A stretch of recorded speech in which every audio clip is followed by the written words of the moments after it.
Good afternoon, everyone. Welcome to Almost Philadelphia. I'm Char Nolan, a team member on the instructional team here at Rouxbe. So happy to see everyone here today. Looking forward to all of your questions. But before we begin, today is kind of like a really important day in the world of whole food plant based. Today is Dr. Caldwell B. Esselstyn's 90th birthday. And if you ever needed proof to see the benefits of a whole food, plant based, no oil diet, look no further than today's birthday celebrant, Dr. Esselstyn, or Essie, as many people refer to him. And I'm holding up a copy of his 2009 book, which is in pristine condition. And the reason why is because I loaned my original copy to a friend who no longer had the book. And I was devastated because on the inside of the book in 2010, Dr. Esselstyn, Jane, and Anne all wrote beautiful, beautiful messages to me, which I found very supportive in my own quest to embrace a whole food plant based diet. So I sent them a note, and several days later, I sent them the book and a note, and several days later, these beautiful messages came in the mail. So if you are on social media, you can send some birthday wishes to Dr. Esselstyn on Instagram, or tonight at the Esselstyn Foundation, they're having a birthday party, a dessert birthday party, and Jane and Anne will be doing some live demos for them with everyone. So if you can tune in at 7 p.m. Eastern time, so you can adjust the correct time depending upon which time zone you live in.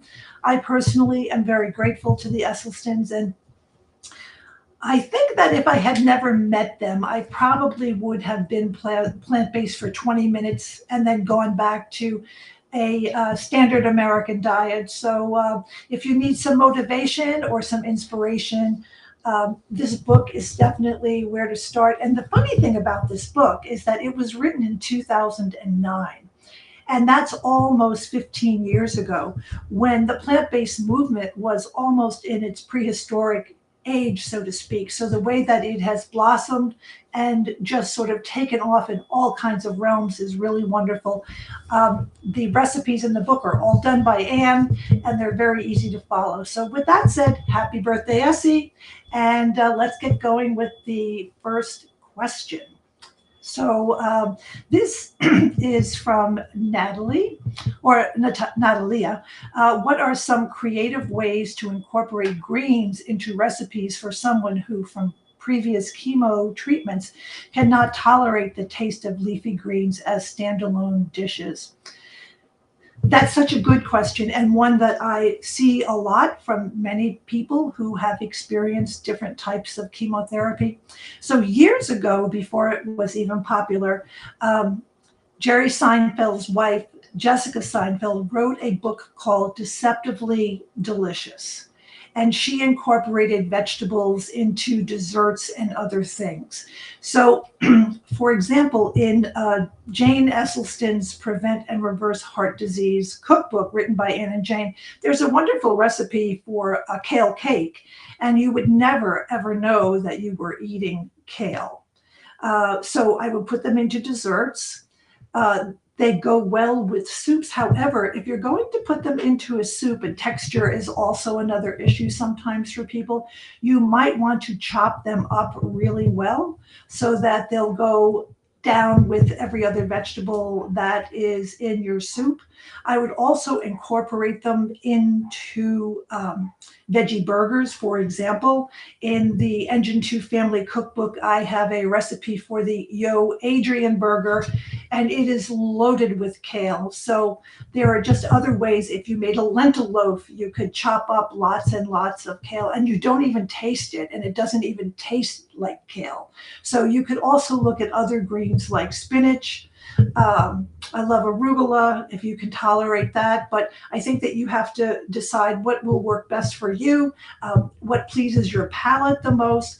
And I think from my experience, I would share to start out making some delicious 3-ingredient oatmeal cookies, a banana, oatmeal, and maybe some applesauce if you want, and then throw some minced up kale into that. I make those for children all the time when I teach children's cooking classes, and they all love the cookies. So there's that quote from Louise Hay that says, "Life is uncertain, eat dessert first." So this is a great way to start. So good luck on your quest, Natalia, and let us know how you make out. I hope you have a great day.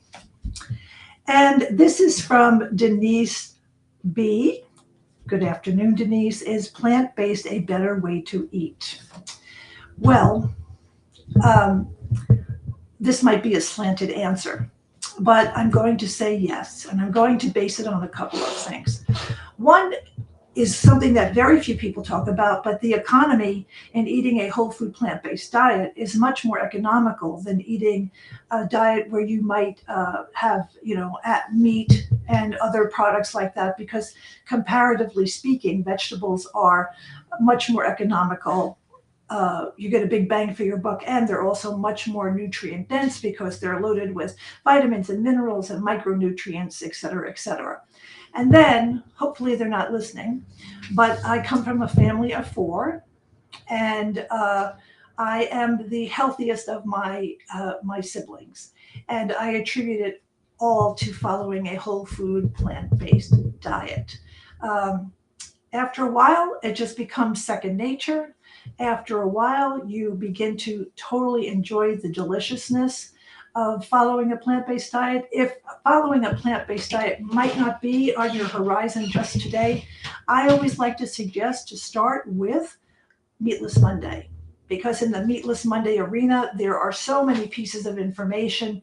And then start out for Meatless Monday for 1 month, and then go to Monday and Tuesday. And not to bore you, but when I decided that I was going to follow a whole food plant-based diet, I was only doing a 28-day challenge with Engine 2, and I thought, 28 days, piece of cake, I can do anything. And every day I would write down what I was going to eat on my 29th day and think of anything, in the cornucopia of standard American food, and it was on that list. And on day 10, when I woke up, I remember putting my foot on the ground, and for the first time in years, not having any osteoarthritic pain. And at that very moment, what clicked in my mind was that, oh, this food as medicine thing is for real. It really does work. So as my biometrics began to look better, and as I began to feel better, to become again more athletic as I once was. So I think that it's important to look at it and make it fit into your lifestyle so that you can achieve your optimal health. But Denise, I can't think of any other way. I was talking to Ann Esselstyn yesterday, and she said, I don't know. When we first met, I wasn't sure if you were going to continue this way, but look at you today. So having that vote from Ann Esselstyn for me certainly is motivation. And I'm going to tell you one other thing that's motivation for me, Denise. I have the joy and benefit every day of looking at the work from our students.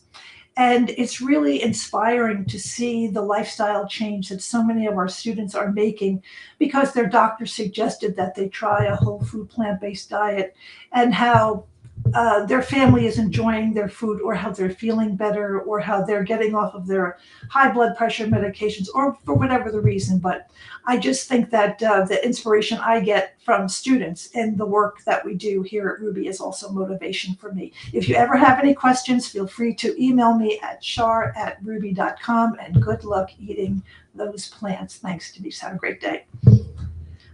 Oh, pardon me. This is from Jeremy Lalonde, and Jeremy is a graduate of the Plant Pro course. You may often see him commenting on the Facebook page from the Rouxbe Plant Pro class, and he is a filmmaker and does all kinds of really fun and interesting things. So Jeremy, it's good to have you here today. He did a documentary about Bob Saget. I'm from Philadelphia. Bob Saget is very well known here. He went to Temple University. So anyway, Jeremy, it's good to see you. So Jeremy's question is there a general philosophy behind designing a multi-course meal for how you manage your timing and creating multiple meals at once so they can be ready at once or staggered appropriately. Well, I think, first of all, it's important to look at the phrase where you hear people say that timing is everything. And if you're having a big multi-course meal, you want to kind of make a timeline before you even put your chopping board on the countertop with your favorite knife. So making a timeline and knowing how long it will take for your foods to cook is certainly a very helpful thing. And I can appreciate that because sometimes in your head, everything looks great. Oh, this is going to be beautiful. And then all of a sudden, the butternut squash is still hard as a rock, but the potatoes are ready to mash. So what do? You mash the potatoes and then put them on a warmer or whatever until your vegetables are done. And Jeremy, timeline, you're a filmmaker, so I think that you know how important that is. The other thing I wanted to say is this brought to mind, I was very fortunate in the beginning of my plant-based adventure, as I like to call it, that I took many classes with Jeff Novick, the registered dietitian. And I don't know if many of you know this, but Jeff is also a chef. So going to cooking classes with Jeff Novick for me was really insightful because he's very practical. And sometimes we have a tendency to think way outside the box, which can become overwhelming. And one of the things that I learned from Jeff is this. He likes an instant rice. I think it's called Success or something like that. And they make a brown rice version and it takes 3 minutes to cook. But you can also use a frozen rice, or if you batch cook your own brown rice, then you're good for rice. Then he has a bag of frozen vegetables. And then he has Indian spices, Italian spices, and Mexican spices. And from that, he makes 3 very delicious meals. So I think that sometimes, not to drive away too far from Jeremy's question, but sometimes keeping it simple makes the best food. So rice, a frozen vegetable, and then think of your spicing in terms of the kind of flavors that you enjoy the most. So, Jeremy, I think that you already have this down pat because I'm a big follower of yours, and I often marvel at how beautifully your meals are with everything that you do. So it's nice seeing you here. Don't forget to follow Jeremy.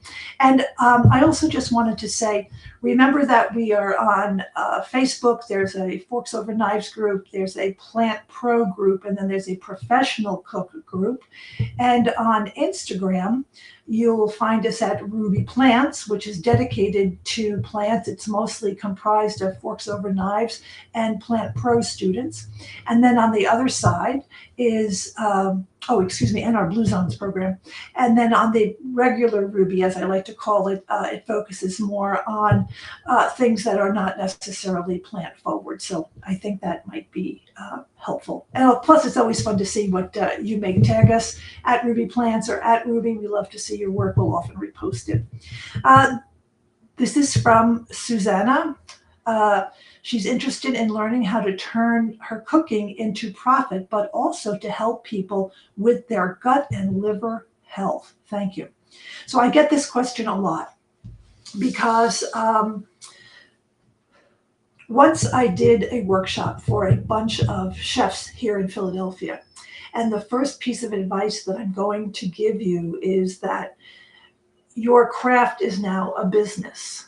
It's no longer your hobby, it's your business. So when your neighbor, for example, says, hey, can you make me a platter of your vegan mac and no cheese? You have to let them know how much it's going to be.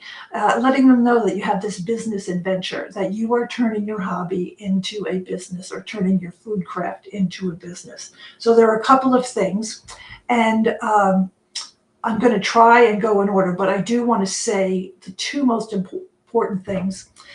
One is that it's good to take the Serve Safe exam, the food handler's license, because you will need that oftentimes if you're going to cook in an incubator kitchen, or if your county allows you to cook in your own home.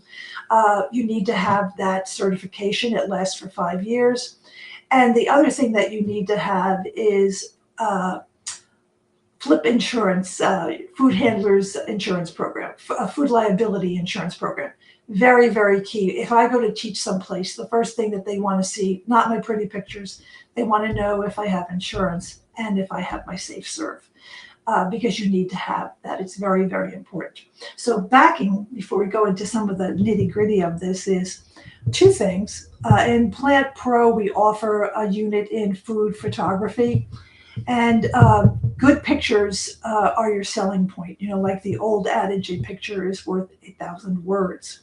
With that said, there are lots of courses to take online. I was fortunate enough that when I went back to school a few years ago, I did take a food photography course at an art school. So it was such a wonderful experience to sort of see the other side of food and how you can make it look presentable and appealing and so forth and so on. The other part of it is that there's a wonderful program called Canva, Canva. And Canva is a tool that helps you create beautiful postcards, flyers, brochures, etc., etc. You sit home on your computer, you can send it off to have it done at Staples, or you can print them on your own computer, but it has all of the information that you need to have to sell your business. So Susanna, your specialty is, your area of expertise is very special. Looking at gut and biliary health, there's not a lot of that going on. So it sounds as though that you have already researched what needs to be done with that. How will you establish your product line? Who's your customer base? Now, one thing I would suggest to do is, if you have a relationship with a gastroenterologist, making up those Canva brochures and handing them to him to put in his office might be just the thing that one of his patients need to help become healthier through food as medicine. So I would suggest that. I would also suggest to think of a name, but nothing too kitschy. You know, something that's solid. It could even be your name, and then, you know, what your specialty is, because I think that that's also very important. And then your needs assessment and your business plan are going to be your two best tools, in the sense that you really want to have an understanding of who your target audience is, what you're capable of doing, and how are you going to start out.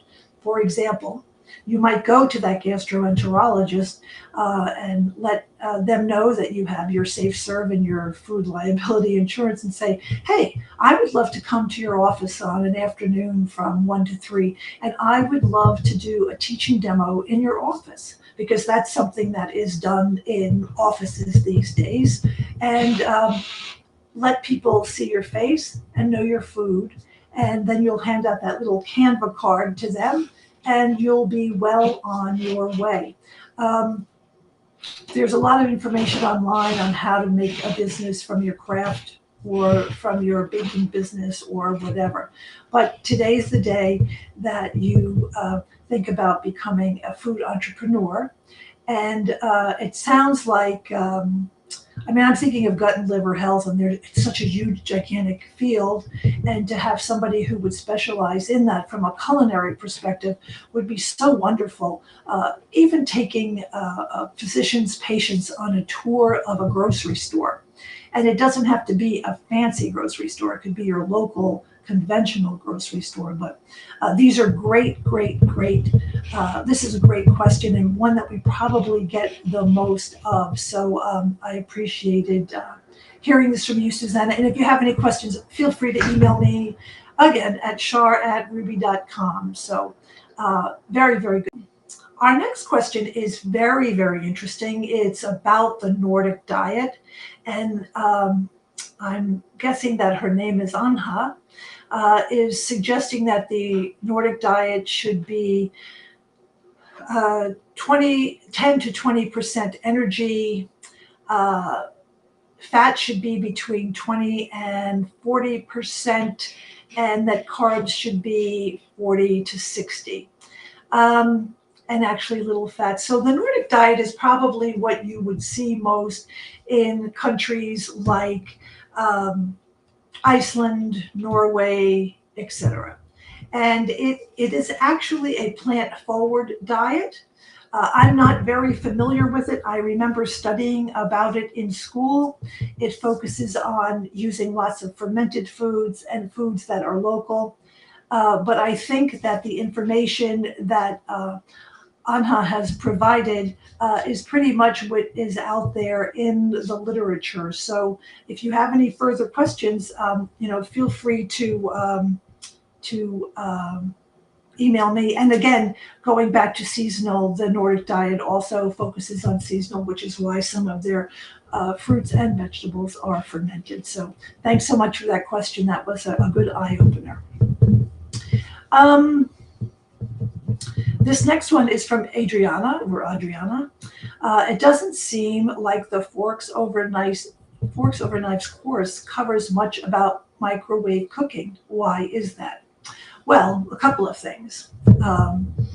When you look at your kitchen and you look at developing new kitchen skills, learning how to, for example, roast without using oil, when you think of that roasted vegetable assignment, that would not come out very well in your microwave.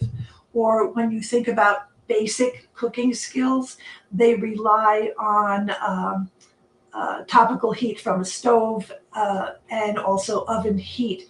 We also don't focus on things like using an Instapot as well. So I think that we're kind of your kitchen back to basics, because one of the things that we like to do is to sort of reintroduce to people the basics of cooking and how important it is to know how to cut your vegetables properly, how to roast them so that they caramelize beautifully, et cetera, et cetera.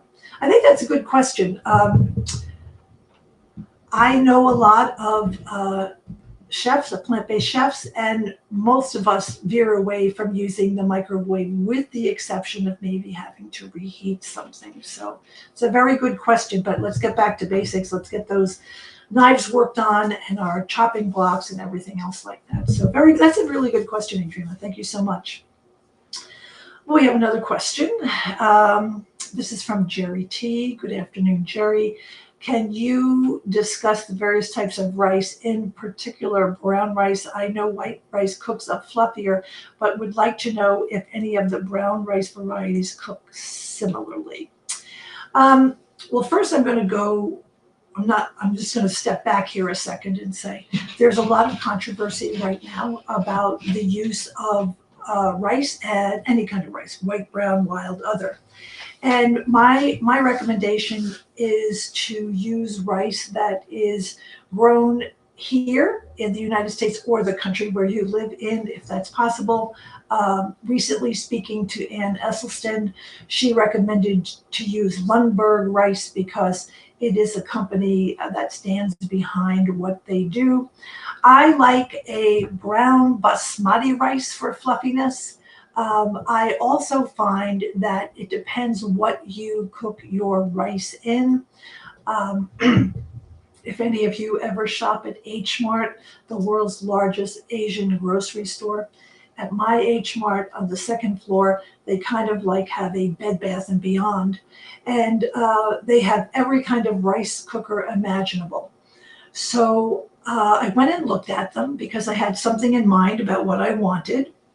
And I'm going to say the name wrong, but it's a sojurushi Japanese rice cooker. And I then went online and found a refurbished one and was able to get it at a much, much reduced price. So if you have a good rice cooker, you will get that fluffy rice that you're looking for. The other thing is, in this domain of following whole food plant-based, remember that we're not adding any oil, or we're not adding any other kinds of fats. We're making a basic brown rice. So I like a brown basmati in my rice cooker. And I will add one more thing. I I lived in Brazil for 2 years. I was in the Peace Corps, and I learned how to cook rice in Brazil, every little trick in the world. And one of the most important things that you can do before you actually make your rice is to wash it really well. And you would just wash it in a bowl, swirling around with your hands with some tepid water, and then drain it, and then go on with your cooking. So washing your rice is another thing. It also, I think, makes your rice a little bit fluffier. So there you go. This is from Ingrid. Oh, hey, Ingrid, how are you? What's the best way to prepare quinoa? So my rice cooker um, has an identity crisis because I cook quinoa and beans in my rice cooker. However, stovetop works really well. Make sure that you have the correct ratio of liquid to quinoa. And again, with the quinoa, you would want to make certain that it is washed off very well. And you know, the thing about quinoa is that aside from tasting really good and giving that nice nutty flavor to your dishes, it contains all essential 9 amino acids. So it is a terrific source of protein. And, you know, for the last almost 15 years, people have all said to me, but where do you get your protein? And I try not to roll my eyes at that question, but quinoa is always a perfect answer. So I hope that is helpful to you. Thanks for the question. Our next question is from Sally. Do you grow any herbs or microgreens to add to your dishes? If so, which ones have you found are the easiest to grow either in pots or an outdoor garden? Well, I have an aero garden that I'm going to start to fill in a little bit. And if Chef Fran Costigan were here one year, I gave her a gigantic flat of lettuce that I started in my aero garden, and then I transferred it to my own garden, and they were the most beautiful heads of lettuce. Mint is the easiest thing to grow. It will grow anywhere, any time of the year. So mint, rosemary, any kind of parsley are my absolute favorites, as well as thyme and tarragon. So those are my 5 go-tos that I like the best. Recently, I found some fresh oregano plants, and the freshness from leafy fresh oregano into a dish makes your pasta dish or your sauce or your soup taste absolutely spectacular. So you might have to adjust the quantities a little bit. I find if you're using fresh herbs, you don't need to use whatever a recipe or your instincts tell you to use in terms of those spices. So those are my 5. But I love rosemary, and it grows really well here all year long. This is, I think we did Ingrid's question already about the brown rice. And the next question,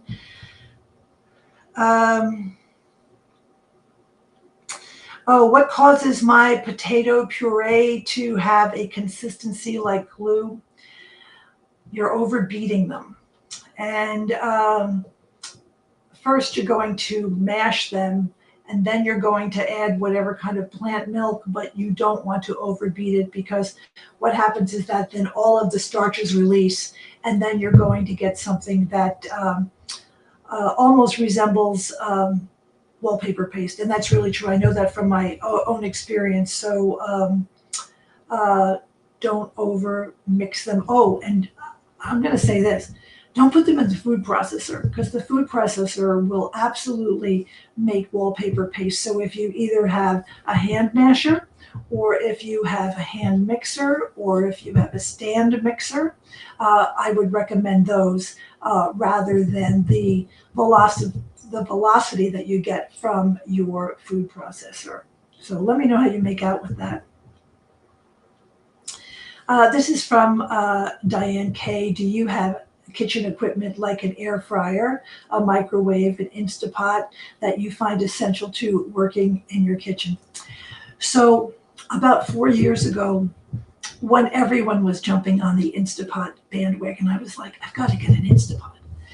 And it's not that I'm intimidated by technology, but I don't want to cook feeling as though I'm landing a helicopter. So for me personally, the Instapot was way too technical. And when I thought about the time factor, it was sort of like I can make this same dish taste even better by using my stove. So I gave it away to a friend and she was very grateful. In terms of, I do have an air fryer. I have a multi-use air fryer that looks like a stove. I use it every day. I use it for all kinds of things. It serves as a toaster, just because I didn't want to take up so much counter space, but I do enjoy that. I don't have the Instapot. I told you I gave that away.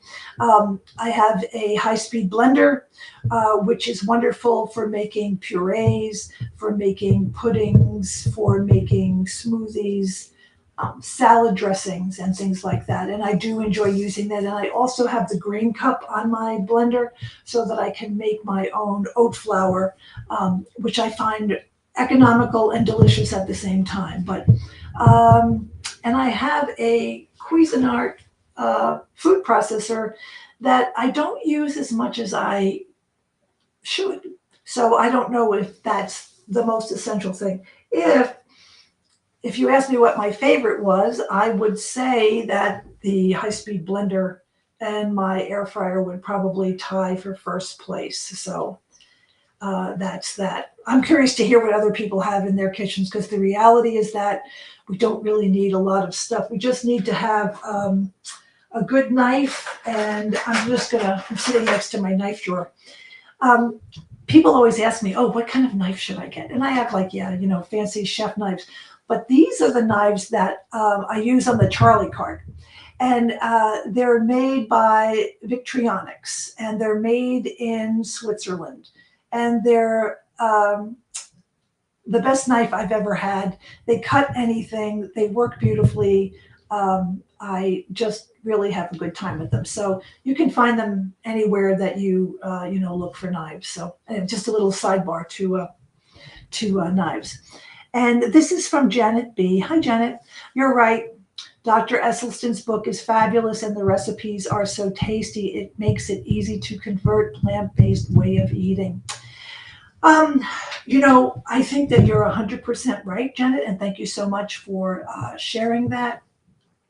I think one of the things that I love about the recipes that Anne has created is that they're very basic and simple, but their spices and everything else all seem to work really, really well. So obviously you can tell I'm a big fan of Anne Esselstyn, and I'll make sure I pass that. And plus, I have to say the Engine 2 books and then Jane's 2 books, all very good. I mean, think of it this way.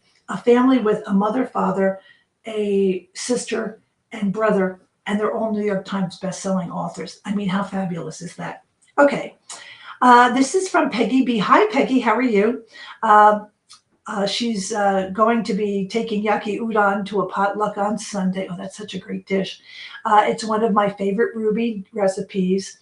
These folks were at my final soiree, so they're looking forward to it. Oh, I would love to know how you're going to serve it, because I think that the yaki udon assignment could be a couple of days long, in terms of first having to make your sauce and then put your noodles together and then knead it and make sure that its texture is moist enough so that you don't get dry noodles that fall apart, and then making that fold perfect, and then cutting them into the right size of 1/8 of an inch so that they don't blow up when you're cooking them. But it'll be curious to see what everyone thinks about that. If you have not made the yaki udon recipe from Rouxbe, it's definitely something that will put you at number one at the next potluck that you go to. Well, congratulations. You'll have to let us know how your dinner went. So it's always good to, I love to hear about recipes being used in the real world. Thank you so much for sharing. And our next question is, how do you prepare asparagus for cooking? They seem to have something that I cannot digest. And let me see if I could just get this up a little bit. Here we go.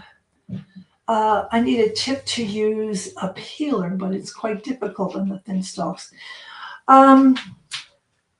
So I love asparagus. They're one of my favorite vegetables. So one tip is if you're buying them in a bunch at the grocery store, where the farmer has put that bottom rubber band is where you're supposed to cut and get rid of the hard stems at the bottom. And in terms, if you're using a thin um, asparagus, you might not have to peel the asparagus. When you have those big, gigantic ones that are like the size of a cigar, they definitely need to be peeled with a potato peeler. So what I like to do is, going back to roasting 101, is to place them on parchment paper. I like to use aquafaba as my quote quote oil, because any spices that you cover will stay on the vegetable and will give it that yummy, yummy taste. It will caramelize beautifully. You want to make sure that your oven is at the right temperature.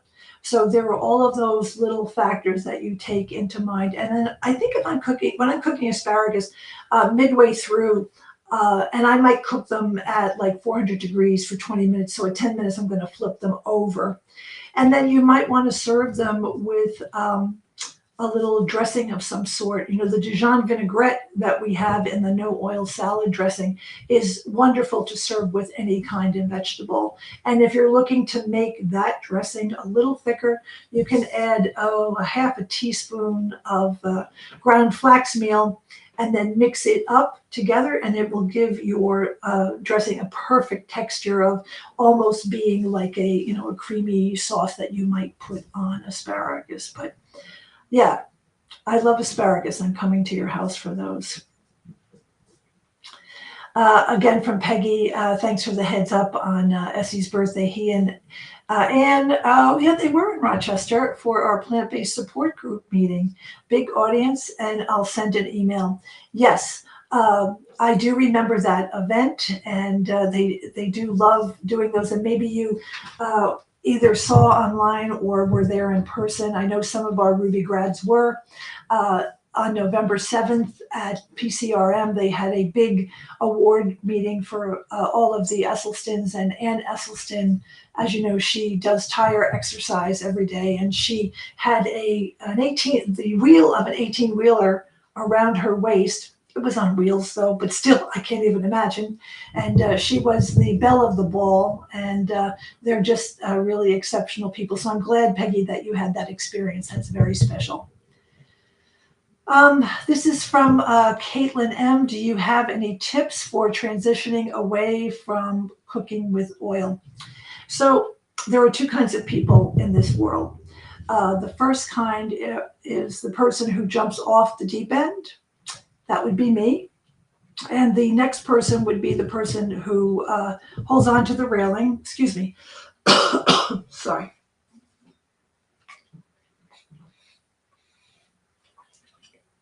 Is the person who holds onto the railing. I say go cold turkey. It's the best way to do it, because the way that flavors hold on to those fat molecules is what is your tongue's attraction. When you look at it from changing habits, that it takes 21 days to change a habit, you could do a gradual, but I think finding ways to cook without oil, so you can steam, you can braise, you can roast, you can eat them raw, and then making beautiful sauces to go with them is a way to do that. That would be my recommendation. And I didn't mean to sound flippant up going cold turkey, but I think that sometimes that is what works the best, because what I see in people is I just used a little bit of oil. And so if you are somebody who can't have any oil at all, that little bit of oil might be too much. Dr. Esselstyn says right in this book that moderation kills. That sounds like it might be very, very harsh, but also cooking with vegetable juices, cooking with fruit juices. I mean, there are all kinds of things. And I think part of the fun is thinking, well, what's going to work for my family? What are we going to like? Just kind of become an explorer and go out there.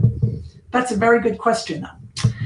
This is from Diane K. How long can you keep aquafaba in the fridge before it goes bad? I taught an in-person class the other night, and there wasn't any aquafaba left over. Um, so sometimes that's a hard question to answer because it's so good to use in both savory and sweet dishes. The literature says 5 days, but I have seen it separate after 24 hours. So my recommendation is when when you drain a 15-ounce can of garbanzo beans, you want to make sure that they're low sodium. And then usually there's about 4 ounces of aquafaba in a can of beans. If you're buying generic beans, there's going to be more aquafaba so that they can get to that 15-ounce weight limit. So I would get some ice cube trays and I would keep 2 ounces to make your aquafaba, and then I would put them in the freezer in an ice cube tray and then pop it out when you need it, let it defrost so that you don't waste any. But it doesn't really last that long. I like it in, if you ever make the Rouxbe tunaless salad, I love making a savory aquafaba. It works very, very well. It gives a nice texture to that dish, and it's very, very nutrient dense in that it doesn't have the calories that you might see in hummus or a cashew creme or something like that. Hope that helps. This is from Cynthia D. Following up on the no oil cooking, the yaki udon you just mentioned recipe uses sesame oil. So once again, it confuses me. I apologize. No, it shouldn't confuse you. So what you're going to do instead is you're going to take some sesame seeds and you're going to either grind them in your little spice mill, or you're going to use a mortar and pestle so that you can get that sesame flavor. You can also, I would suggest to toast them first and then open them up with a mortar and pestle so that you get that oily flavor. Remember that the Plant Pro course is whole food plant-based, but it's not whole food plant-based, no oil. And I can tell you that when I was a Rouxbe student many, many years ago, at the top of every assignment, I would write in big capital letters, made without oil, salt, or sugar. And Cynthia, how that gets done is very simply. I take oh my gosh, I forgot to add, because I think that our recipes are so well constructed that without the oil, they're still going to work. So, it's just like Dr. Esselstyn often says, don't use olive oil, but you can have a few olives. So when you grind olives up, it's going to give you a similar taste if they're not in a salty brine. So I understand that question, Cynthia, but I think that we can all, these dishes all work really well without oil. Still have fun at that party. That still sounds like my favorite dish. In terms of the no nuts thing, there's a really good reason why he doesn't recommend nuts to his cardiac patients. And that is because if you said to someone, you can have an ounce of nuts, a tablespoon of nuts a day, it's about this part of your hand. And the problem is that no one in the history of the world can eat that little bit of nuts. So rather than lead you into temptation by saying, yes, you can have these amount of nuts.